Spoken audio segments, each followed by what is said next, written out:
एक second class का बच्चा बहुत ही ज़्यादा इंटेलिजेंट, मैथ्स का टॉपर, स्पोर्ट्स में सुपर एक्टिव, फिर भी उसकी मदर बहुत ही ज़्यादा परेशान थी। बच्चे के स्कूल से फ़ोन आकर पेरेंट्स को स्कूल बुलाकर वार्निंग दी गई कि अगर उन्होंने अपने बच्चे के बिहेवियर इशू के बारे में कुछ नहीं किया और साइकेट्रिक इवैल्यूएशन की रिपोर्ट नहीं दिखाई तो स्कूल को स्ट्रिक्ट एक्शन लेना होगा और हो सकता है कि बच्चे को स्कूल से भी निकाल दिया जाए। फिर मदर ने बताया कि बावजूद इसके कि मेरा बेटा पढ़ने में बहुत ही ज्यादा होशियार है, टीचर्स इसके बिहेवियर से बहुत ही ज्यादा परेशान हैं। 2-3 बार ये दूसरे बच्चों के साथ झगड़ चुका है और उन्हें धक्का दे चुका है, इसलिए पेरेंट्स ने प्रिंसिपल के साथ जाकर इसकी कंप्लेन कर दी है।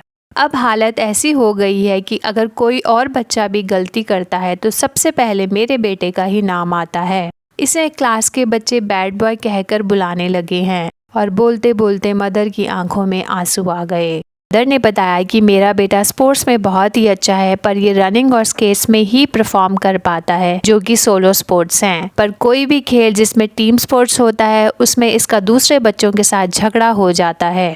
इसकी वजह से इसके कोई फ्रेंड्स भी नहीं बन पाते हैं। रोज शाम को मैं इसे पार्क में लेकर जाती हूँ जिससे कि इसकी एनर्जी चैनलाइज हो जाए। ये पूरा टाइम एक्टिव ही रहता है और फिर शाम को घर आके बोलता है कि मेरी टांगे दबा दो, इनमें दर्द हो रही है खेल कर। पर अगले दिन दोबारा फिर वही हाल।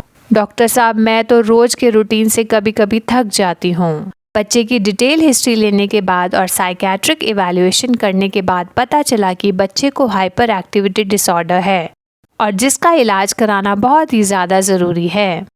डॉक्टर राजीव ये सलाह देते हैं कि क्लास टीचर का फीडबैक बहुत ही इम्पॉर्टेंट होता है ADHD के बारे में जानने के लिए। डॉक्टर राजीव ये सलाह देते हैं कि क्लास टीचर का फीडबैक बहुत ही इम्पॉर्टेंट होता है ADHD के बारे में जानने के लिए, क्योंकि टीचर बच्चे के बिहेवियर को दूसरे बच्चों के साथ कंपेयर कर पाती है। बच्चे 7 या 8 घंटे स्कूल में रहते हैं। टीचर को बच्चे के बिहेवियर पैटर्न, डिफरेंट सिचुएशन को समझने का ज़्यादा मौका मिलता है। टीचर देख पाती है कि बच्चा दूसरे बच्चों के साथ कैसा बिहेव करता है। ADHD के लक्षण होते हैं हाइपर एक्टिविटी, इम्पल्सिव बिहेवियर और इनअटेंशन। हाइपर एक्टिविटी और इम्पल्सिव बिहेवियर के 9 लक्षण होते हैं। पहला, फिजिटिवनेस, बच्चा लगातार अपनी उंगलियां या हाथ को हिलाता रहता है। नंबर 2, क्लास में बैठा बैठा अचानक से ही अपनी सीट से उठ जाएगा। नंबर 3, चलने की जगह बच्चा भागने को ज्यादा पसंद करता है। नंबर 4, कोई भी खेल खेलते समय चुप नहीं रहता, लगातार बोलता रहता है। नंबर 5, ऐसा लगता है कि जैसे मानो बच्चे के शरीर में मोटर लगी और बच्चा थकता ही नहीं, एक बार चाबी दे दो तो खेलता ही रहता है। नंबर 6, बहुत बोलता है और बहुत ही ज्यादा बातें करता है, खुद को रोक नहीं पाता। नंबर 7, सवाल खत्म होने से पहले ही उसका जवाब दे देना।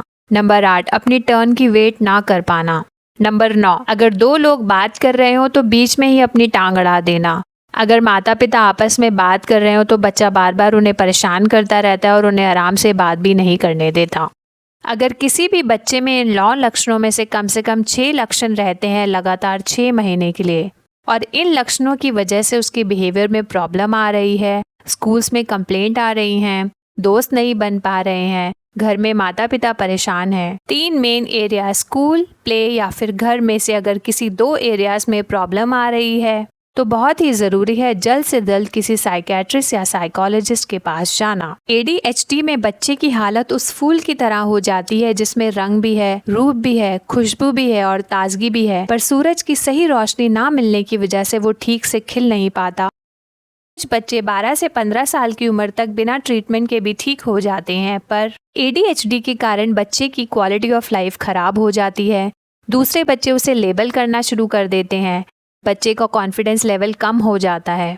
कुछ बच्चे अपने आप को बहुत ही अकेला महसूस करने लग जाते हैं, जिसकी वजह से वो डिप्रेशन में भी जा सकते हैं, या फिर कुछ बच्चे दूसरों के साथ मिसबिहेव करना शुरू कर देते हैं। उनकी ऐसी इमेज बन जाती है कि उनकी गलती ना भी हो तो दूसरे लोग सबसे पहले उन्हीं का नाम लेते हैं। 20 से 30% बच्चों को लर्निंग डिफिकल्टीज भी हो जाती हैं। ADHD का इलाज लंबा चलता है, पर इलाज का असर 2 या 3 महीने में ही बच्चे में नजर आने लग जाता है और बच्चे की क्वालिटी ऑफ लाइफ काफी ज्यादा इम्प्रूव होने लग जाती है।